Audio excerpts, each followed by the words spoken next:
Watch and burn. Hey everybody. So tonight I want to discuss a movie that I've been putting off discussing forever because I hate this movie, and that is Gaspar Noé's 2002 film Irreversible.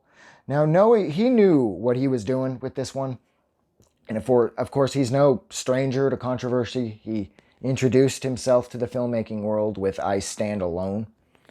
And if I'm not mistaken in this, the tapeworm, the rapist that beats Alex, Monica Bellucci's character, pretty much into a coma after he rapes her, at the start, he's sitting there with another dude. And if memory serves, the dude is the dad from I Stand Alone, I think. So it's like Noe is like doubling down on the negative characters right at the start of this movie. Okay, now first off, cinematically speaking, this is one of the most wild experiences you'll ever have. This is the cinematography is so swirling and so hypnotic, and the camera's always sort of just, it never really sits still until, of course, the two most brutal scenes in the film transpire, in which case the camera pretty much stops dead. But other than that, the camera's swirling and sort of, it's almost kind of hypnotic. And the movie is told in reverse. It starts at the end, of course, and it ends at the start. So basically, the story is very simple.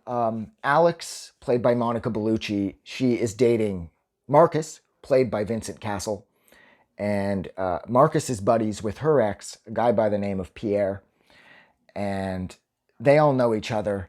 And this entire movie is anchored around an 11-minute rape scene that Alex is subjected to.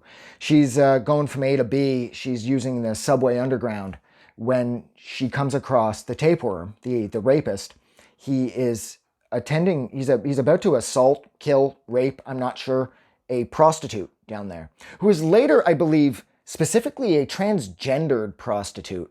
So I don't know if he was looking to rape a DNA female and then he got pissed off at the transgendered prostitute because she had male genitalia or something. That's never made explicitly clear, but if memory serves, the prostitute was transgendered. So I don't know if that pissed the tapeworm off or not. Well, anyways, it doesn't matter, because what happens here, simply enough, is that Alex comes across this assault happening, and the tapeworm turns his attention from the prostitute onto Alex, and that's it. It begins. And it's not just a sexual assault on the character. This is a full-on assault on the viewers. I saw this in theaters way back. I can't remember which theater I saw it at. It was a smaller theater, of course. I can't remember where. It was somewhere in Toronto. I saw this a couple years after it came out, and people left. Like, when the rape started, I mean, he sodomizes her full on, and he like hammers her too. And then he's like, what, you think it's over? You think it's over? And then he proceeds to beat her into a fucking coma. And again, the swirling camera, not swirling all that much for that fun scene. And I think the most atrocious thing about the rape is that as the rape is happening, some dude is seen in the background of the subway tunnel, like he walks down the stairs, he sees the assault, and he just kind of turns and walks away. That, for me, was the most disturbing element of that, is that sort of like, fuck it kind of attitude that people have. And he could have called the police. It would have taken him 30 seconds to get help there.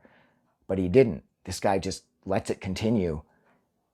And had he stopped it, the tapeworm wouldn't have beaten Alex into a coma afterwards. So Marcus and Pierre, they're red hot with anger, of course, rightfully so, and they end up tracking down the tapeworm at a club called the Rectum, and the tapeworm gets the better of Marcus. He breaks his arm, and he's about to rape Marcus as well, when Pierre jumps in what has to be rivaling the rape for the most disturbing scene in this, is the fire extinguisher beating.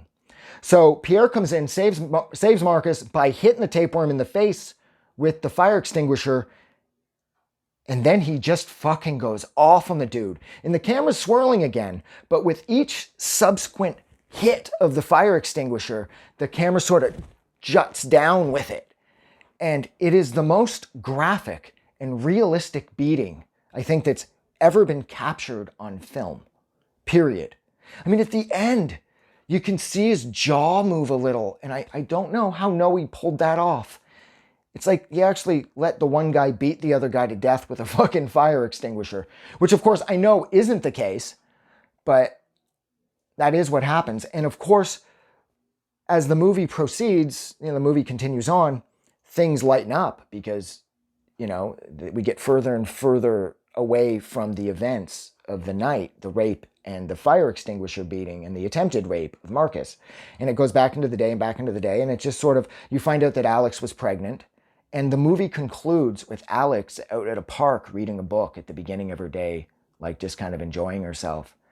And then this like strobing effect kicks in, and the incredibly positive and encouraging words, "Time destroys all things," comes up. And the movie ends. And I instantly regretted watching this. I knew the second the rape scene started, I should have left like those other people, because this fucking thing was going to stay with me forever. But I stayed, and I've only seen the movie twice. And the last time I saw this movie was roughly 2005, 2006, something like that. And I can't get it out of my head. And I really regret watching this. So, yeah. So that's it. So thank you so much for hanging out with me for just about 7 minutes while I discussed Gaspar Noé's brilliant, absolutely brilliant, but fucking vicious 2002 film, Irreversible. And again, quickly, I would like to point out too that Monica Bellucci and Vincent Cassel should have been nominated for an Oscar, but they weren't. Their performances were the most incredible thing about this movie, next to the cinematography. But yeah, so like always, thank you for hanging out with me while I discussed this horrible movie. If you like this review, don't forget to do something nice for somebody. But like always, please don't forget that the world is a better place because you're in it. God, this movie bothers me. Have a good night.